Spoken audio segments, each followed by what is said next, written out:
6:46, May 18th. We'll bring this meeting of Personnel and Finance to order. First things, anybody have anything to add to the agenda? All right, then we will. I'd like me to share my screen so you all see the agenda. That would be great. But our first item would be payment of the bills.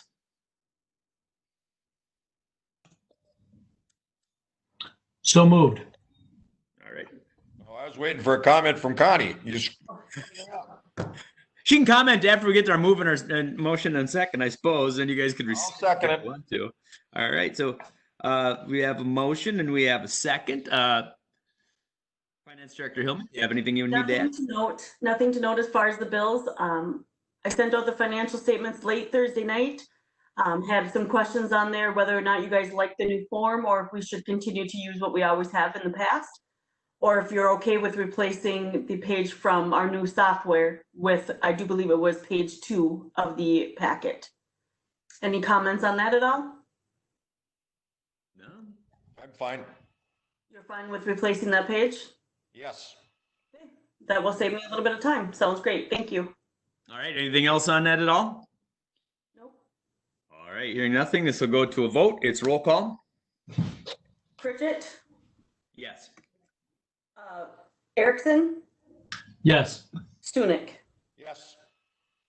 All right, and that passes. So item number 2 is a request from BCA for 4th of July fireworks. It might be a little tag team action with Finance Director Hillman and Mayor Bad O. So here we go. So typically, I'm muted. So typically, the Brainerd Community Action requests a donation for the fireworks for the 4th of July celebration. In the agenda request, it gave the history over the last several years of what the city has contributed. This is in addition to the $500,000 that we do levy for the Brainerd Community Action. Executive Director Badeau did put a letter in that was included with the packet explaining what is going on with the 4th of July activities at this point. We basically have until June 1st to determine if the 4th of July festivities are going to be as we normally have them. Mr. Badeau, is there a chance that it could be scaled back or not at all? Or I don't know if you want to address the council.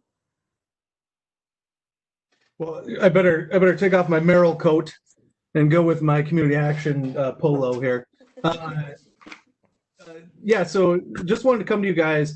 We've got to the point now with our planning in which we've basically held off as long as we possibly can on making a final decision as to what's going to happen. We've been meeting on a weekly basis, trying to formulate plans. And as we've kind of been progressing and watching what the governor does, we've got to the point now where we've made a decision where at the bare minimum, we would really like to shoot off fireworks and try to hold some kind of festivities. In order to do that, though, we need to come up with some funding for the fireworks as we normally do. Typically, at this time of year, we are in full fundraising mode. And this year, obviously, it's, in our eyes, a little bit inappropriate to be going to places and asking for funding when a lot of people are hurting for money, and just the questionability about jobs in general. But we do want to, for sure, shoot off fireworks. And in order for us to continue that conversation, we have to see what kind of availability there are for funds in order to do that. So we got to get before you guys, we got to get before Baxter, see if you're interested in continuing what we've done in the past. And if not, we're going to have to formulate a plan to figure out how to make that happen. So as Connie said, we have a 30-day window in which the police force and our fire department has asked us to be at least a 30-day window of when that decision is made so that they can determine what that will look like. And so you're going to see us very quickly formulate the plan for what's going to happen. There has been talk of perhaps shooting off from an undisclosed location. There has been talks of moving the facilities if we're not allowed to have large groups. That decision will have to be made pretty soon here. But in terms of the fireworks, that's our main goal right now is let's figure out what we can do with that and then build back from that date, that 30-day out, to see what else we can accomplish in that window. Okay. And any questions? I'll just make a comment. I'm the liaison from the council on the Community Action Board, and we've been very proactive in meeting on a once-a-week basis. I think we're very on top of this, and I think you could look for a very substantial, positive, safe way of doing fireworks in the next week to two. Okay. Mayor Bedeau, BCA Administrator Bedeau. Okay. I have a question. How much I know the last 4 years we've given $8,000 now is primarily for fireworks. What is the cost of the normal fireworks show? So traditionally, we use the money given from the two cities to fund the fireworks. Traditionally, we have around $18,000 that we spend.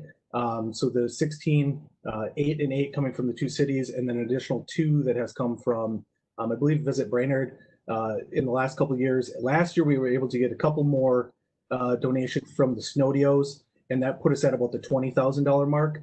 The one thing we talked about this year is maybe changing things up a little bit. Obviously, you can't shoot, if we're going to shoot from an undisclosed location, we got to get them up in the air. So that changes the style of fireworks we're shooting, that changes the style of program. Perhaps removing the music portion of it and not having a time to music, that would save some money as well. So we do have a figure that we can work with, but traditionally it's around the $18,000 mark. Okay.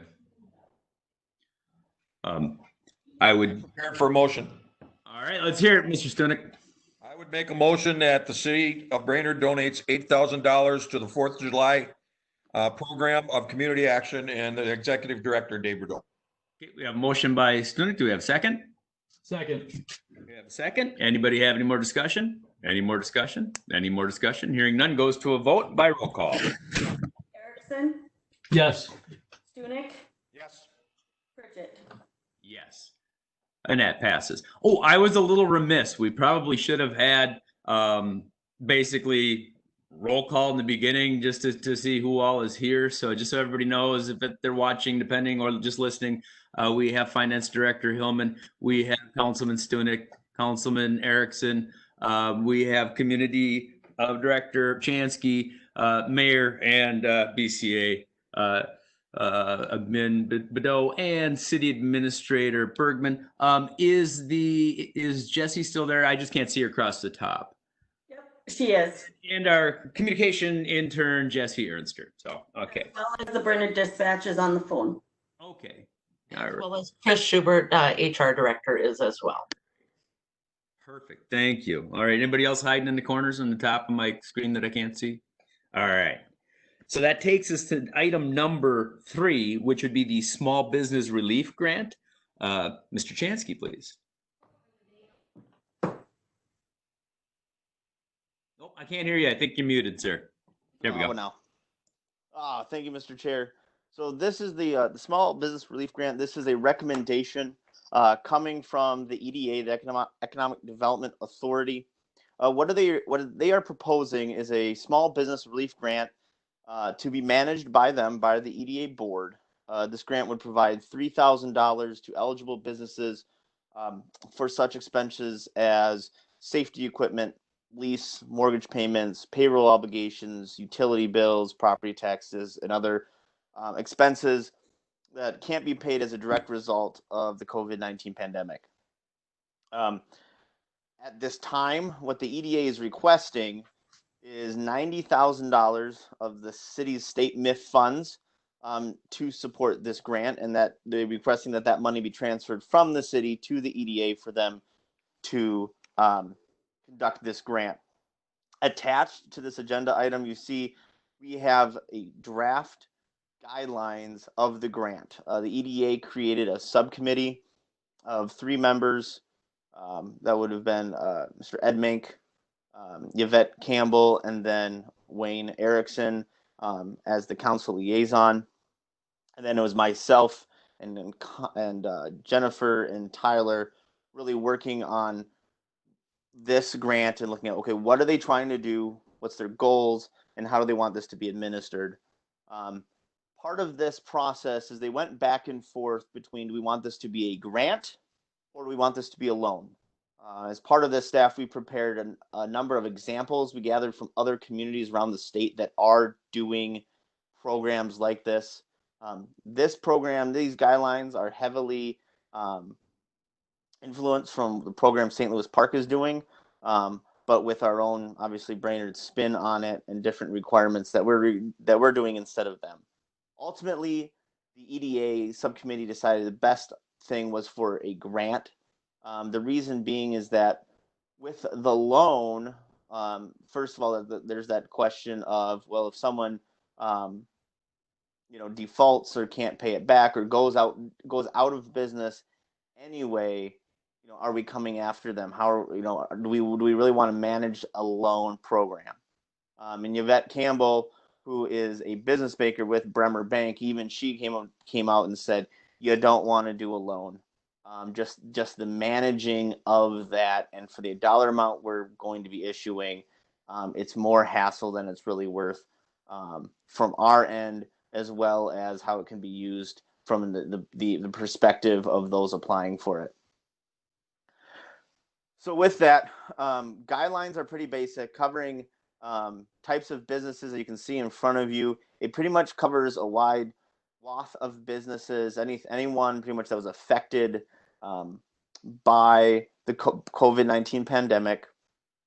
They have to be in Brainerd city limits, and then they also need to employ no more than 10 employees. So in this instance, we're looking at the small businesses in Brainerd that are more likely to kind of be on the edge at this point and who could actually benefit from a $3,000 grant. The big businesses, $3,000 was felt like it wouldn't necessarily go very far for them. And plus those bigger businesses, a lot of them, they weren't shut down during the pandemic, and they are in good straits so far. They need to be in operation as of March 1st. So as of March 1st, they need to exist. They need to be in good standing with the city, so that they're conforming, they have their licenses, they don't have any violations pending against them. They have an active registration with the state of Minnesota.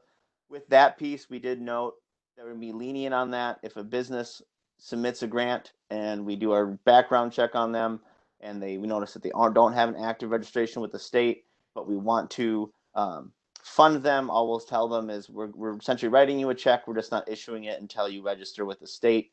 I think it's like $40 a year, and they're actually legally obligated, most businesses, to register with the state anyway. Application window. The idea here was that if the council approves transferring the funds this evening, this EDA has a meeting scheduled for tomorrow to officially adopt guidelines.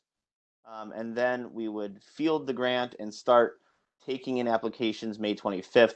The EDA's thought behind this is they really wanted to get this out. As of today, most businesses are opening, at least at a reduced occupancy, but they are opening. Now is the time that they're going to really start needing these funds, especially when you're looking at trying to get the safety equipment that's necessary to encourage people to come shop at their stores. We know just from the city hall's perspective and the city's perspective that equipment isn't necessarily cheap. And if you can find it, sometimes it can be a ways out. So we want to get the funds to them as fast as possible. There's a lot of different things throughout this, as you can see, such as we're giving them 2 months to spend the money. Reporting.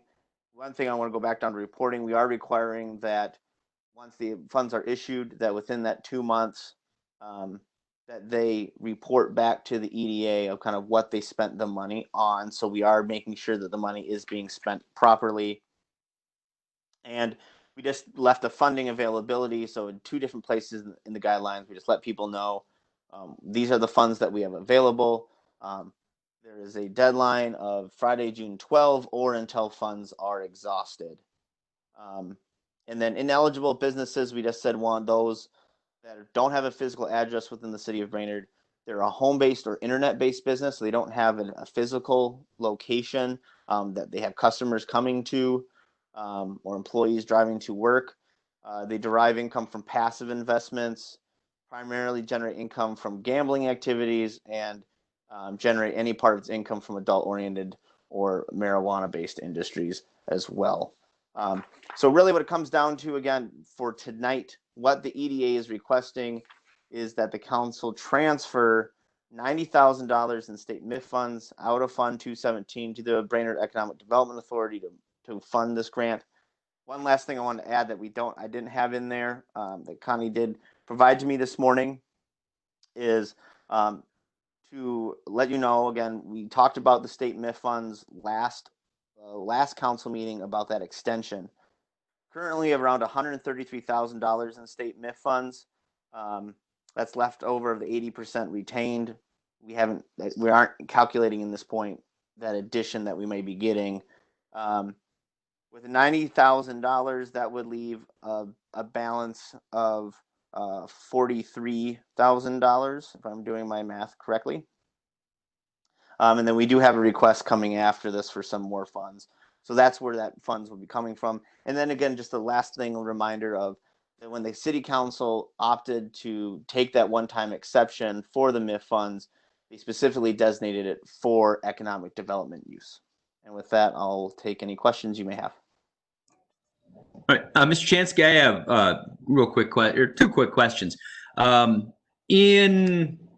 In this document here, it says grants up to $3,000.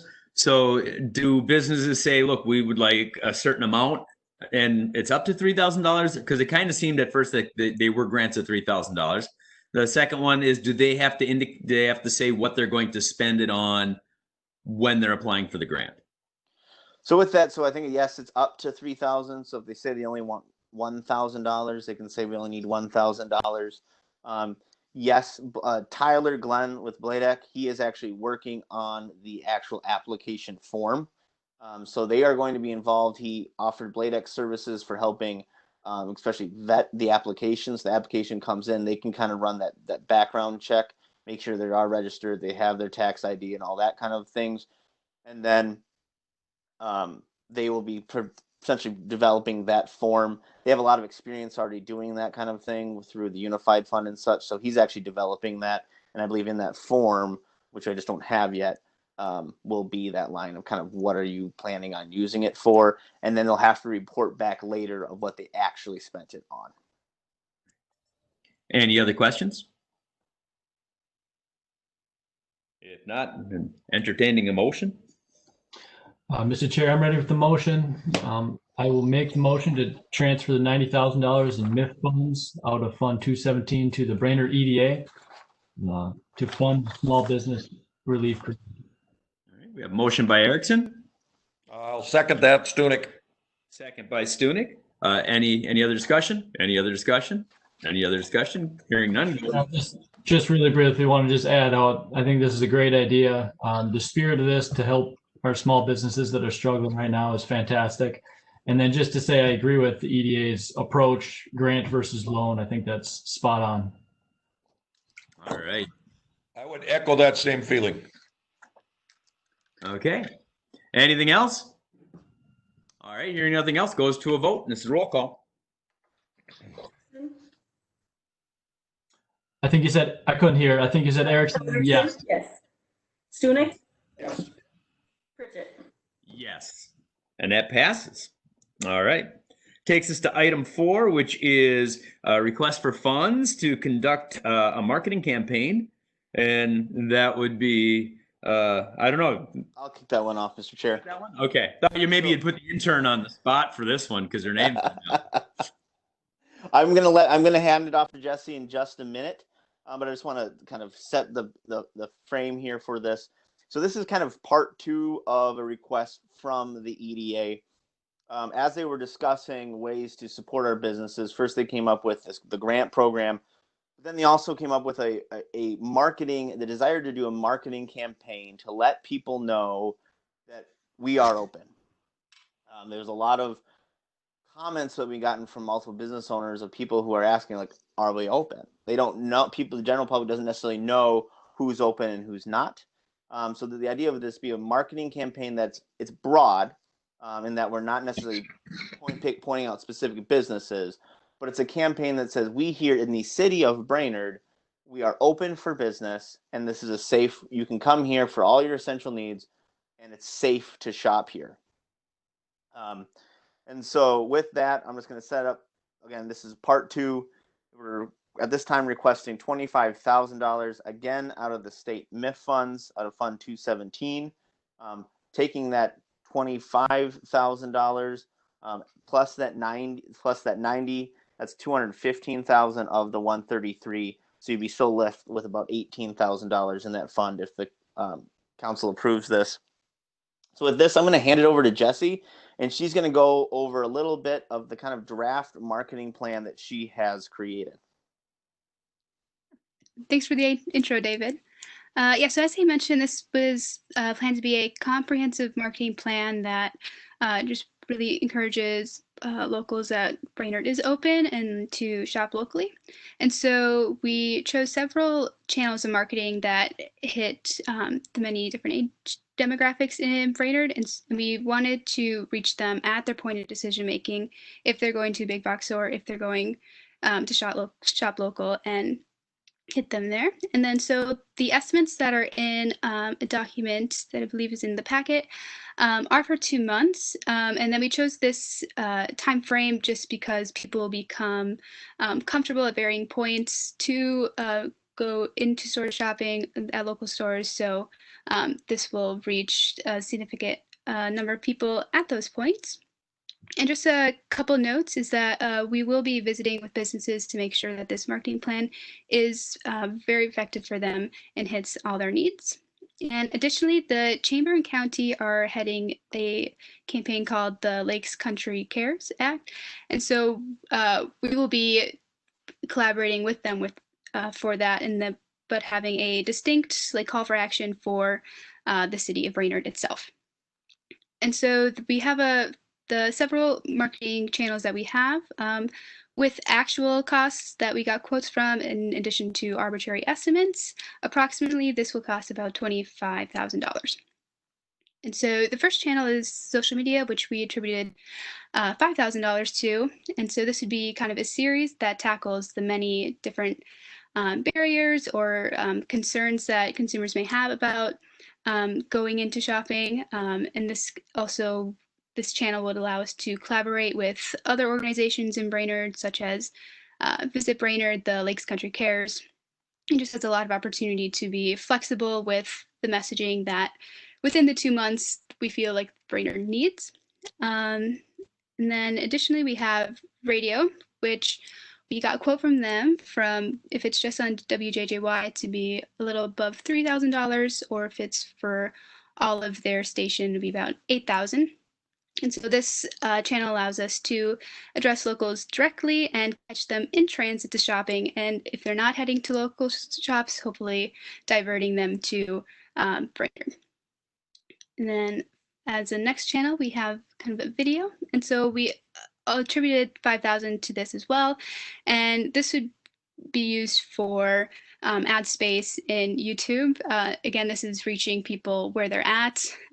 Myself being in quarantine for a month, I was going YouTube video after YouTube video. So this would reach a broad audience. And then additionally, that amount of money would be to produce a video as well. And several organizations have offered some B-roll footage that they have already had.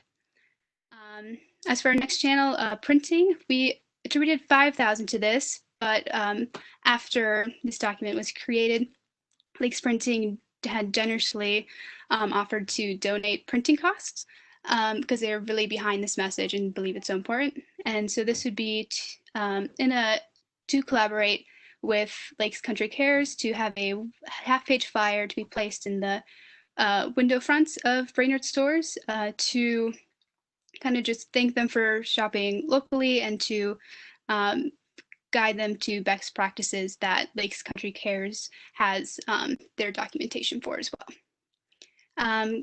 Moving on, so for the dispatch, we attributed $5,000 to them, and then there also is a potential matching grant for them, so there may be some flexibility in that. And that would be used for a large back page ad once, and then a smaller recurring ad every week for 2 months. And this again will reach a really large portion of the Brainerd area and potentially a older audience. And then lastly, or not lastly, excuse me. So the next one we have Lakes Country Journal Magazine, which the release date will happen at the end of July, and a full page ad for them is $2,300. And I think this is a great use of the money, as Yvette Campbell, she mentioned that they use like this magazine in their waiting areas for many, many months, and so it'll have a lengthy time period that this ad will be in circulation. And then additionally, to kind of present a functional component for this marketing campaign, a directory that lists how businesses are open and kind of what they are doing. I think could be a great way just to encourage locals to shop locally, but then give them kind of the information that they need to do so. And then a couple other channels that I do not have quotes for would be billboard to get people coming from around the area, and then as well as marketing on city buses. And then with that, I'll take any questions. All right. Any questions? Oh, Kevin, you're muted. Okay. I just think this is another great opportunity to showcase what Brainerd is about and to show the support that the council and the city is giving them. And with that, I'm ready for motion. City Administrator Bergman, please. Thank you, Mr. Chair. And Connie, if you could just scroll down a little bit more, there are a couple of examples here, if you didn't see them in your packets, of some of the media campaign, I don't know, graphics, I guess, that Jesse has created that could be used. Again, just to reinforce what Jesse said, really kind of hand in hand with the Lake Country Cares campaign, which you're going to hear about later on your on the regular council agenda. Okay. And I had one question comment too. Might we be better off to designate up to $25,000 since a lot of these are arbitrary? So that way, if we designate 25 and it doesn't spend 25, then we don't have to sit there and go, okay, now we have to move that money back. Would that make sense? Okay, I see Administrator. Oh, go ahead, Con. What I would say. I think that was appropriate. Okay. I'm sorry, David, what was that? He thinks that's appropriate also. And we wouldn't transfer this money per se. I would just leave it in Fund 217 and we would just kind of track it as what we're spending it on. But we could still put the up to though, right? And I'll just add that to also clarification on that. For this piece, it's a request from the EDA to do this, but we as staff believe it's more appropriate to leave this kind of in the city's hands to run this marketing campaign, as opposed to transfer it to the EDA, as Connie alluded to. All right. And then, Mr. Chair, just to echo what everyone has said and what Alderman Stunek said, I think this is another great program. I think it dovetails really nicely with the other small initiatives that we're trying to accomplish to help our businesses out. I guess one comment I'll make, or one question maybe for Jesse or David, is I love the look. I love the Facebook mock-ups. Is there any way we can maybe take some of the try to have some of the businesses submit photos? I know maybe some of the grants that they're receiving to do some of their protective gear, or some of the protective precautions that they're taking, and then we could do like kind of a rotating, profile picture or banner. Either way, just a thought. I think that'd be kind of cool to kind of tie the two together. And I think Jesse has kind of talked about that, and Jesse, you can comment that a little bit of ideas of kind of doing that in coordination with Lake Country Cares as well. Jesse, you want to kind of talk about that? Yeah. So if you scroll up a little bit, Connie, to the square icons. Yes. And so the circle, like where You Betcha is right now, and then along with where the Treat Yourself Locally is right now, kind of the thinking or the vision in this series would be that both those two things could be interchanged to either feature, for example, the Lakes Country Care logo or for a particular business. And so the imagery can change, and then this is in specifically, I guess, regards to Facebook, like the paragraph that goes along with it, then highlights can highlight specific image organizations and businesses. Fantastic. Thank you. Thank you. This is something that I know has been discussed off and on by the council for as long as I've been on the council. So it'd be nice to see how this works out. And I think some of this stuff looks great. So, all right, entertaining a motion. I would make the motion to designate up to $25,000 to help support downtown business and let people know what we're doing toward the marketing campaign. Out of the state MIF Fund 217. MIF funds, yeah. All right. And a second. All right. Any discussion to offer? Any discussion to offer? Any? Go ahead. So City Administrator Bergman, I just really wanted to say this is Jesse's, 7th day with us at City Hall. And she really hit the ground running with this as an intern, and the plan that she has put together. These are draft. We welcome comments and we welcome feedback, but I really just wanted to give kudos to Jesse for all the work she's done and only being with us for less than 2 weeks. Yep, very good. Very good. Thank you. All right. So any other discussion? Hearing none, goes to a vote. Erickson, Yes. Stunek, Yes. Pritchett. Yes, and that passes. All right. Does anybody have anything to add to the agenda? Actually, we have a 5th item on there. Oh, I'm sorry. Yeah, I was getting one ahead of myself. I have that written down too. All right. Item 5 is the termination of the MOA with the HRA for the administration of the revolving loan program. Finance Director Hillman. Well, since we used 115,000 of the 133,000 that we currently have in the MIF fund, I think the EDA really looked at this as, we don't want to use all of our funds for this. What happens down the road? What happens if people need loans plus grants? So we didn't want to use all of our funds that we had just on the current marketing plan and the grants plan. So one of the things we looked at was the revolving loan fund. And in the memo, I had proposed to what had happened in 2018. What had happened in 2018, and how we had transferred this money from an old revolving loan fund to the HRA to administer them to help with like code violations and that kind of stuff. No loans have been issued through this program, and so therefore the EDA asks the council to consider termination of the memorandum of agreement with the HRA for these $100,000 and have these funds be transferred back into the state MIF funds to be used to help our businesses out or additional city economic initiatives, so we don't deplete the fund completely. All right. Does anybody have any questions? Mr. Chansky. Go ahead, Connie. I'm just going to add that there is a 60-day requirement to notify. Either party could terminate the agreement continued unless there was a 60-day notice required to terminate the MOA.